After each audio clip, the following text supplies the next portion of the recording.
Welcome into a Soccer Down Here 1v1. My name's Jason Longshore, and joining me today, somebody that I'm really excited to get to learn a little bit more about all of the different things they're up to right now. Kephern Fuller joining us. How are you, Kephern? I'm great, Jason. Thank you for having us on, and excited to chop it up with you. So let me start with asking you to describe what you do in the soccer world right now, what you do in the soccer industry. Yeah, so I'll make this the short answer. So, um, pretty much, we are trying to open different pathways for American soccer players in the global soccer market. So I guess that's the short answer. So it could be anywhere from opening up opportunities in Europe. Now we've entered the South American market, and we're not an agent, not an agency. So the way that we look at it is we try to connect with players who are maybe not being discovered in the U.S. market specifically, and help them get opportunities where we think they could fit. So yeah, it's been very interesting so far. So how did your soccer journey lead you to this aspect of it? Yeah, so I was actually one of those players. So I grew up in the Atlanta or Marietta, Georgia area, and had an opportunity. I had a Dutch coach, Alex Palma, who's actually a Life University coach, who's down in that area, who used to take us to the Netherlands and take us on different showcases out to the Netherlands. And I was lucky enough that when he became general manager of a club called Cambuur Leeuwarden, that's now in the Eredivisie. But when I was there, they were in the second division. He said, "Okay, well, you can tag along and see what happens for yourself." And it was like a whirlwind for me. I played at George Mason University, so after that, going out to Holland and seeing what could happen for me was really eye opener. Really changed my view on world football, and that's what led me to seeing what happened for me is when the club tried to sign me, it just opened my eyes to the opportunity. Yeah, so 2006, 2007, pretty much that's when I was trying to make it. And what happened after then, I came back to the US after that period and began coaching and now and not just coaching but also trying to help players get opportunities over there and this is what's kind of morphed into. What's fascinating to me is, I mean, I think back to when I was coming out of high school. It was 1995, and Mhm. I've talked to people about this. Like, professional soccer wasn't even a possibility at that time for somebody like me. It didn't exist Yep. in Yep. Atlanta except for the Ruckus, which started that year. So it wasn't a dream that I had because I never saw it as a kid. But Yep. then your time, there was MLS, there were leagues, there were the Silverbacks, there were things, but it wasn't as many options as you get now. And now it's crazy because you have the mainstream pathways, and you have MLS Next and the whole Next Pro and Major League Soccer side. You have USL and what they're doing from the Yep. championship all the way down. You've got all the different acronyms of youth soccer that I can't even keep up with on a daily basis. But Yeah, me now too. you have American players going to Europe and South America at all different ages, whether it's going very, very young, going after a high school period, going after college. It's all over the place. It just feels like there's so many more pathways out there now than there used to be. Oh, I totally agree with you, Jason. It, it's been great to see. You think about those moments and it kind of flies by. You're like, wait, we're at this moment where we have so many different clubs or franchises, and now there's many different opportunities that weren't there available. And it's been growing. So, but even then, we have such a huge soccer market, and you still have so many players who are kind of um, you can, in fact, in Europe, they miss players too, right? So Yeah, every, absolutely. so everywhere in the world, there's players who are missed or who are all of a sudden like they say, "Whoa, you were playing that level," and they can't believe that. You know, um, if you look at I can't say his name right, but Cavaschili, I think, who plays for Yes. Napoli. Yeah. He was, who would think to go to the Georgian league and pull him out of there, right? So, he goes there and after the things happened with Russia with I think he was at a club in Russia and had to go back to Georgia. Ajax were offered to get him for 10 million and they said no. I think they're regretting that now this year. So Yep. so it can happen anywhere, but in the States, I think there's because it's so new, the opportunities. There's definitely I think there's even more to grow in that aspect Yeah, with better opportunity. I totally agree with you. I think that it's caught up so fast, but because it's so fast, there's still a lot to break through. And, players coming up need people like you to help them break through that process. Now, you mentioned South America, and, our mutual friend Steve Hutton was telling me a little bit about your project down there. What has Yeah. it been like to break into the South American side of things? Yes, it's obviously a beautiful soccer culture. One of the most passionate, if the not most passionate, soccer communities you're going to find. Um, it's very interesting because if you look at it, it's so culture driven, right? Um, I went down there with an investor and with a club to try to invest in like a small neighborhood town, but that's known for like developing players or creating players from there. And we were like, okay, maybe we can build a turf field and do this. And they were like, wait, wait, wait, wait, wait. This is actually the special ground that develops us. And you're talking about dirt, rocks, dogs and goats running across the field at times. And they're talking about they were actually almost kind of I don't want to use the word repulsed, but they were kind of like against changing too much, and trying to professionalize everything too early. And so that was interesting to see, but also just like how the communities really come around the game. And the biggest thing, because now I've obviously brought American players down there to experience it, is this is I don't want to just say this is their way out, but it's a different it's a totally different type of culture and mindset towards the game. It really means something to them. Yeah, I feel like in the US, and look, it's not all the same. You have players in the US who I think have that mindset too, and they need to be talked about more. I mean, we get into Yep. the Latino communities in the US, and we've both seen it, with guys who that is their ticket, that's the way out. But when Yep. you get into other countries, it just has a completely different feel. And I guess one question that I have, so with your background in the Netherlands and now your background working in Colombia, what are the similarities you see between the soccer cultures, and then what are the biggest differences? Definitely. I guess I'll start with the similarities. I would say I would say that if I look at Colombia, I look at Holland. Colombia is a country that wants to play. They want to play good football. They want to play passing football. Um, they want to play possession based football. But how they go about it, I think is a lot different than the Netherlands.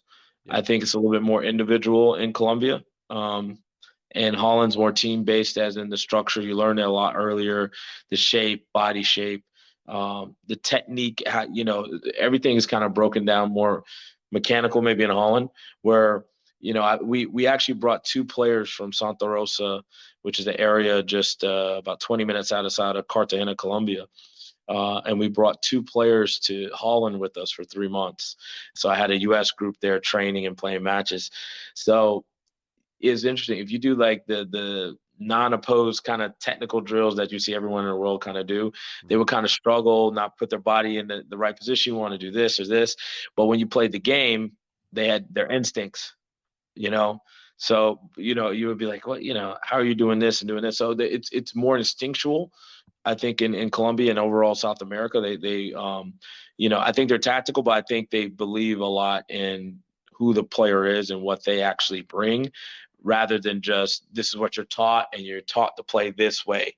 um, I would say another difference is just the passion. I mean, these kids go in for tackles like their life depends on it. Yeah. I always tell people, it's like, you gotta come when you come down here, you gotta be ready to play.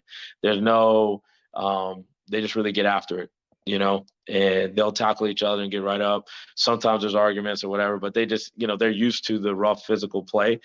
Um, where I think in the States it obviously can be physical, and depending on certain areas you can go. But I would say that just the mentality to compete, and you're talking about upwards 80 plus degrees consistently. So it's always warm, it's always hot, and they're using, and they're sprinting up and down. They're if they don't even have the right shoes, they go get the right shoes, and then not even get the right shoes. They tape up their shoes, everything. Like you Yeah. just see all this different. Like I have to play, right? And I think in Holland is just way, Holland is great because, I tell people if you think about, and most people know this, is that from an academy standpoint, Holland is the place that kind of was one of the first places to really set up the academy from top to bottom. Hmm. And I'd say if you look at from amateur clubs to pro, Holland in all my trips everywhere has the best facilities in the world.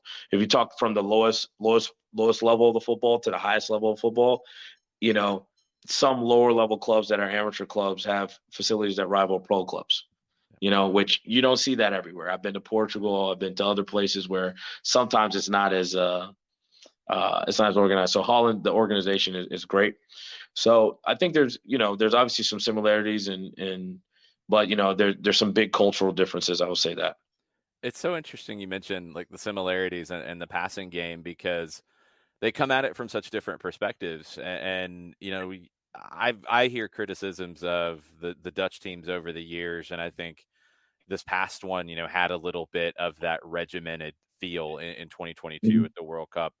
And you saw Yep. them against an Argentine team that not the same culture as Colombia, but there's some similarities there. Yep. Had more of that streetwise nature to it.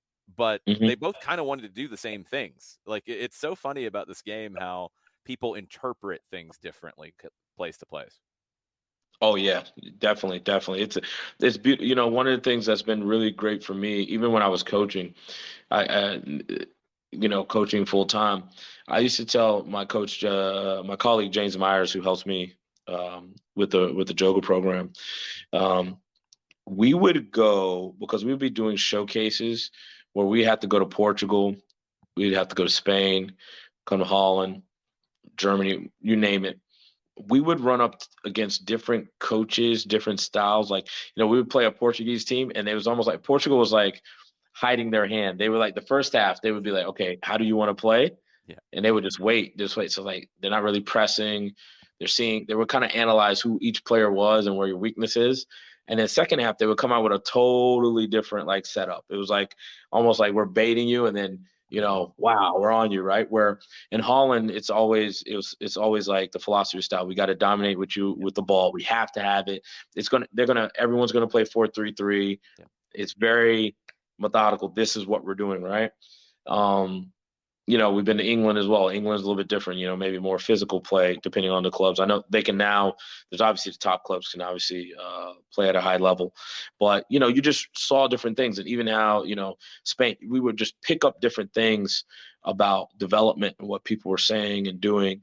And, you know, I think that's the beautiful thing now that I like it that a lot of youngsters and coaches are going overseas. And I would tell coaches too, just don't fall in love with one. Yeah.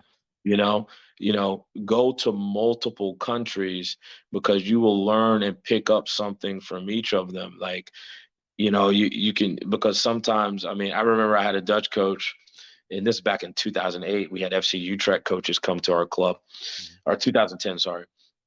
And I was like, hey, they're going to come and show us the right way to play football, right? And he goes, and I was talking to the parents and the players, and he interrupted me. He said, "Not the right way, the Utrecht way. Like, this is how we see the game." And so that actually stuck with me, right? Because I think we get a lot into this is how you have to do it, and I think it's more like if you look at, everyone quotes Johan Cruyff and all those guys. That wasn't coaching licenses. That was me and you talking for every day, hours upon hours, about how do we develop a football philosophy, right? That's where all this stuff came from. That everybody is, Mhm. if you see and like I said, I have nothing against licenses and coaches education. It's just Right. A lot of the education comes from just you being on the field, you talking to your colleagues and your friends, and being obsessed with the game. That's really the meat of your football philosophy, and actually testing and learning through your own experiences.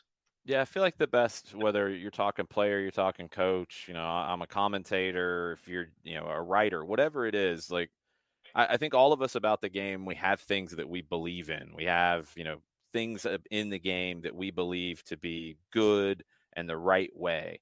But the Hmm. best are always open to other ways and learning and not mimicking, but incorporating ideas, whether it's like Yep. Guardiola going to the Bundesliga and seeing, hey, I can use the wings more. I can put in crosses to a nine. That's not something I ever really did at Barcelona.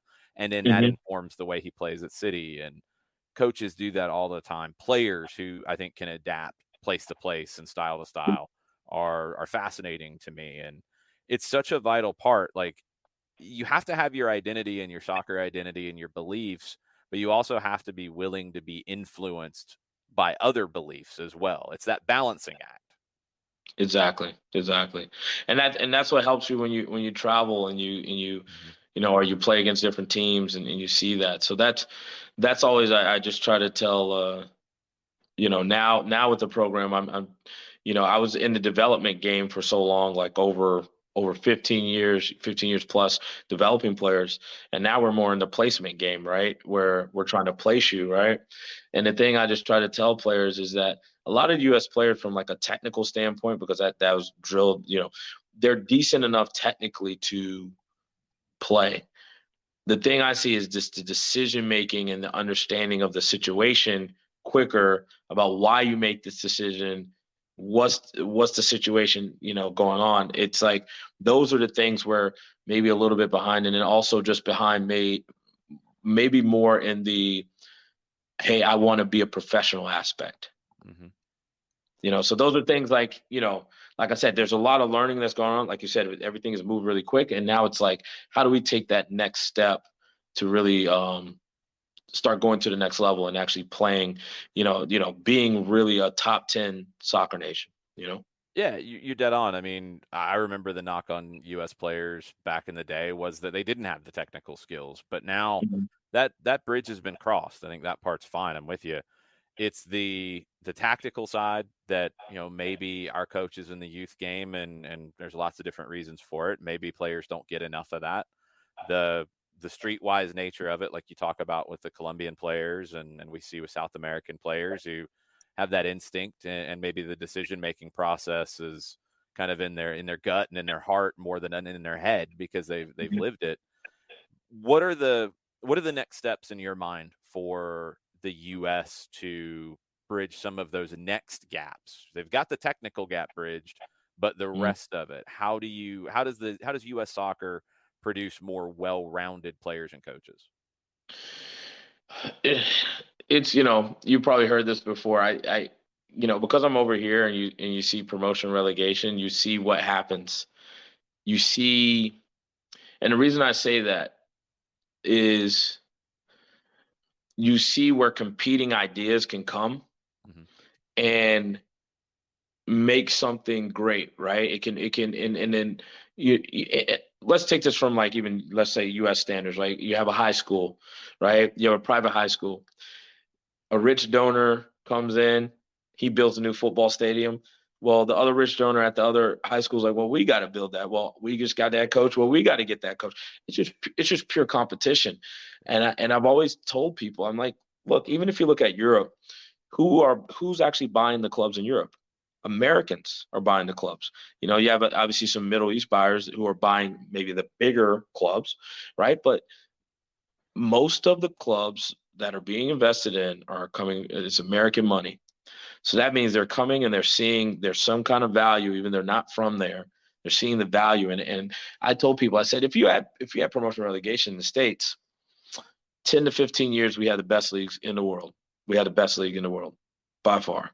Because the money, the support, it would just accelerate, because it's just everything around it, right? So then if I own a team, I got to have the best youth coach, right? Because I have to develop my business based upon I sell players.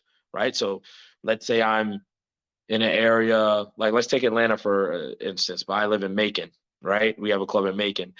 Macon is not going to challenge Atlanta really, but I need to make money. So I need to be very, very good at youth development. So that means I might focus specifically on youth development because Atlanta or Philly or bigger markets are going to invest in my players, right? So that happens, right? And there's a push to do it because, well, the pressure's on because someone else is doing it, right? So it's just, I think it's just a natural human thing. Like when you have a job or you're competing against something, when there's almost, I don't even want to use the word fear, but I think it is rightly placed here.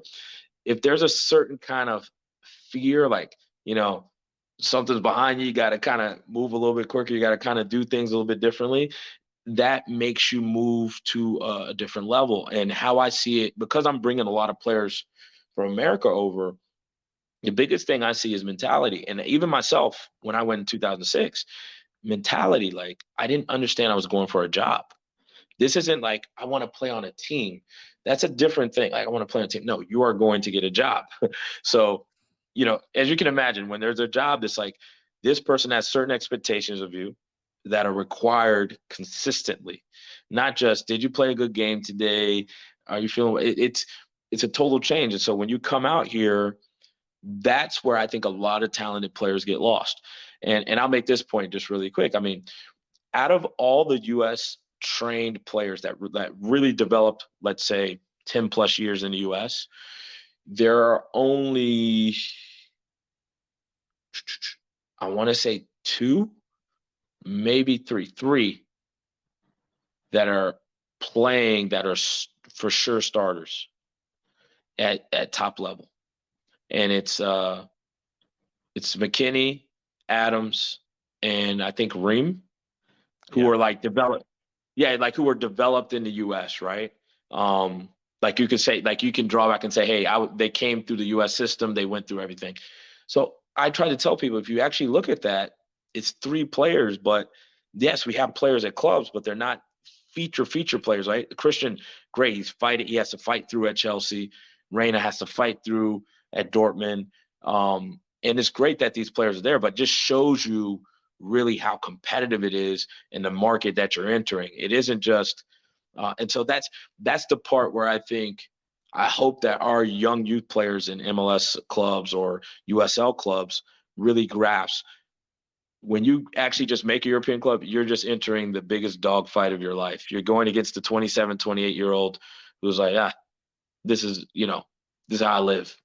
So that's something that sometimes I don't think that the youth grasp, or maybe even the parents grasp, about what the kid is about to go through.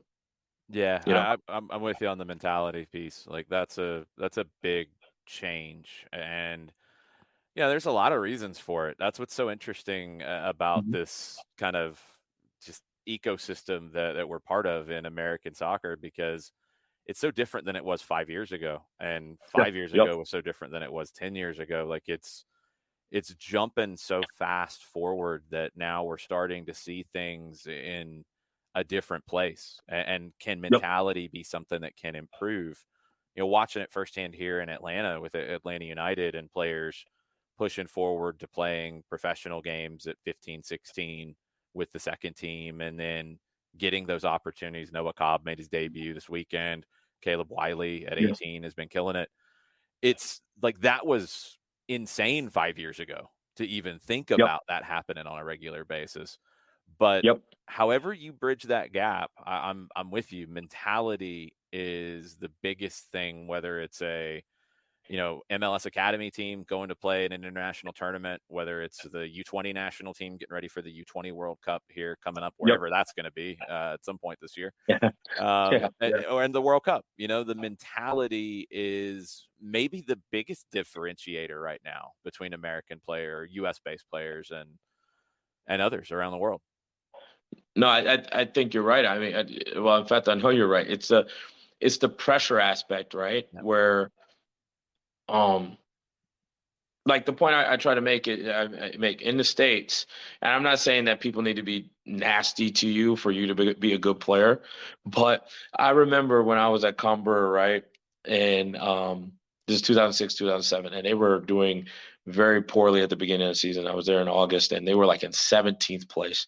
So that's maybe why they gave me a shot. But they were they were like in 17th place. So I remember I went and watched a game, and they lost 3-0 at home, and 300 fans circled like the front door for them to come out, waited for the players, would not let them leave. The captain had to come out, speak to them, calm them down, and have them go home. And like Leeuwarden is like a decent sized college town in Holland, but there was pressure on the players to perform. And when I saw that, I'm 22 and I'm like, wow, I've never experienced someone else. Like it's just more investment in it, more than just I came to see the game. It's like, no, you have to perform for me because I got to go sit next to this guy who plays at who works at who's a Heronveen fan, and he's just going to be making fun of my club, or this really means something. Like we've been supporting this club for 100 years, and this it's really ingrained in who we are, and it means something, right? So I think that all has to really come together, and I know that people in, like I said, I've only been to the States one time in the past 6 years, so it's let's just say I can't speak too much on what's happening there, so Sure. I'm not going to claim. Yeah. But just seeing when the players come over, the thing I'd really try to harp on, you're going to get a job. You're trying to get a job. You have to eat right. You have to sleep right. You have to do all these things. And I was like, you're coming from the outside. So the first disadvantage is that they think you're American, you can't play.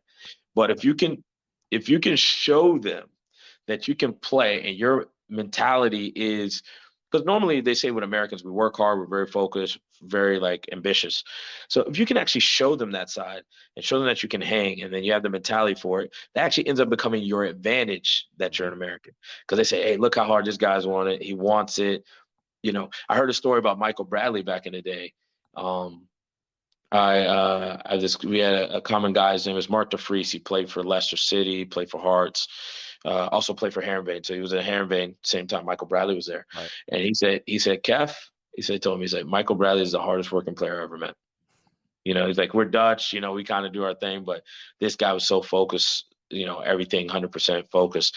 And so I think even Mike, I think people respect Michael Bradley, but he's not the first name that comes out of people like, oh, this or that, like a super big American player. But if you look at the respect that he garnered in Europe, especially from some of the people I talked to, Yeah. it was the mentality, the work ethic, and then he paired that with his quality to have a very good European career. So I think when you look at it, it's the mentality. Are players really ready to stick it out and really fight their way through? Yeah. It's fascinating. We could seriously go on all day about Yeah. all of Yeah. this and probably not figure it all out because it's Yeah. changing so fast on a regular basis. I That's want so to great. I want to end with this with you. Yep. So you've got what you're doing in Colombia. You've got the connections in the Netherlands. Two very different soccer cultures, although they do have similarities. How are you having those two cultures interact and learn from maybe one another at times?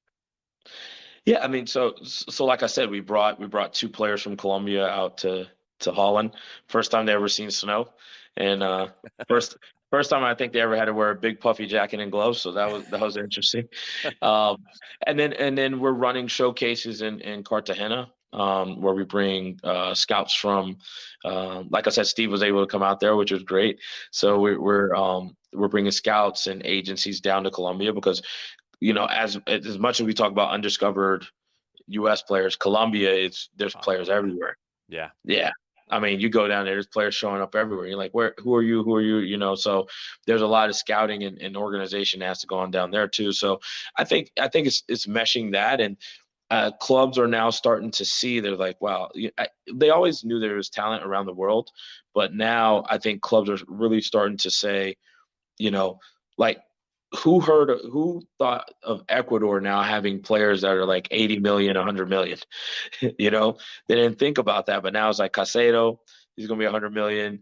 The left back of Stupion, and there's some other players coming through their system.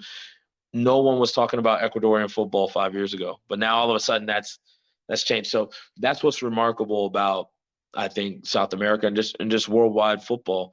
Um, it's a game that, like I said, it brings people together, and for us opening up markets, I think it's very, very interesting to see where um, we can bring those players, but then also U.S. players. I'm actually, if something happens soon, I have a former MLS player or USL player who's maybe going to sign in Colombia. So I'll keep you updated on it. I'm working on it now, but yeah, there's going to be options. I think both ways.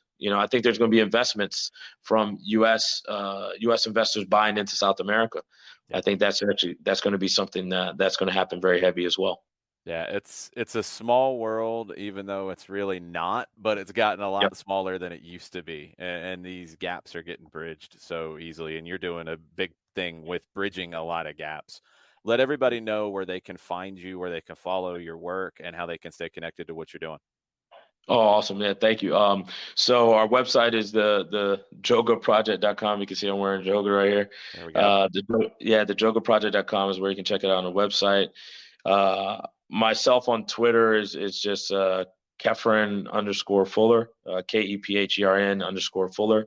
And yeah, I'm pretty much Twitter is probably the biggest place I'm at, but yeah, you can find us on Instagram if you put Joga USA or Joga Project. You can find us too, and yeah, it's yeah, looking forward to thank you, Jason, for even giving this opportunity to speak with you. No, keep up all the great work, and I'm definitely interested to see what player you're going to get down to Colombia. I'm intrigued by that. That's one that I've wanted to see more U.S. players get down to South America, and whether they're young or kind of in the middle of a career, and experience that life. And I think there's some players here who would really grow in that environment. Definitely, definitely. I'll keep you updated, man. I'll definitely let you know when it happens. Appreciate it. Thanks so much for the time. You too. Thank you, Jason.